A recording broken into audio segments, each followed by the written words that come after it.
பணியிட மாறுதல்களின் மூலம் இதுவரை பணியிட மாறுதல்கள் பெற்றிருப்பவர்கள் 44,535 பேர். அந்த வகையில் ஒரு 35,469 புதிய பணியிடங்களும் பணி ஆணைகளும் 44,535 பேருக்கு இன்றைக்கு பணி மாறுதல்களும் ஆக மொத்தம் இந்த அரசு பொறுப்பேற்றதற்கு பிறகு ஏறத்தாழ 80,000 பணியாளர்கள் மிகப்பெரிய அளவிலான பயன்பெற்றிருக்கிறார்கள் என்பதை மகிழ்ச்சியோடு தெரிவித்துக் கொள்கின்றோம். இந்த அரசு பொறுப்பேற்றதற்கு பிறகு புதிதாக தொடங்கப்பட்ட மருத்துவமனைகள், நம்முடைய கொளத்தூர் மருத்துவமனைக்கு புதிய பணியிடங்கள் உருவாக்கி தரப்பட்டிருக்கிறது. அதேபோல் இன்றைக்கு புதிய பணியிடங்கள் என்கின்ற வகையில் நான் ஏற்கனவே சொன்னதைப் போல 708 நகர்ப்புற நலவாழ்வு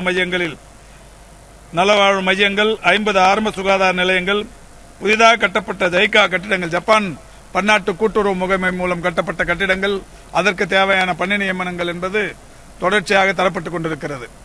இன்னமும் காலியாக இருக்கிற பணியிடங்களை பொறுத்தவரை மாண்புமிகு தமிழ்நாட்டின் முதலமைச்சருடைய வழிகாட்டுதலோடு இந்த துறையில் முதன்முறையாக 0% வேக்கன்சி என்கின்ற வகையில் ஒரு பணியிடம் கூட காலி இல்லாத சூழலை உருவாக்க வேண்டும் என்கின்ற வகையில் பல்வேறு நடவடிக்கைகள் எடுக்கப்பட்டு வருகிறது.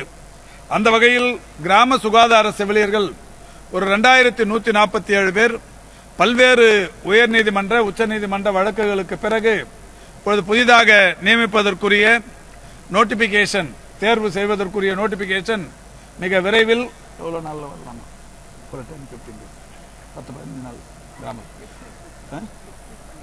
அடுத்த வாரத்தில் 2147 பேருக்கான அந்த அறிவிப்பு வரவிருக்கிறது.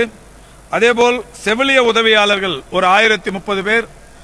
நிறைய இவைகள் எல்லாம் வடக்கு மண்டலத்தில் இருந்தவைகள்.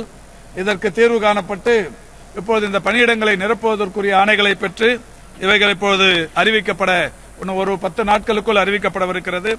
சுகாதார ஆய்வாளர்கள் 1429 பேர்.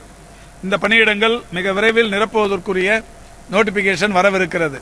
இந்த 3 வகையான பணியிடங்களும் நிரப்பப்பட்டதற்கு பிறகு இந்த துறையில் காலி பணியிடமே இல்லாத துறை என்கின்ற நிலை இந்த துறை உருவாக்கப்பட்டதற்கு பிறகு முதன்முறையாக இப்போதுதான் வரவிருக்கிறது என்கின்ற அந்த மகிழ்ச்சியான செய்தியினை தெரிவித்துக் கொள்கின்றோம்.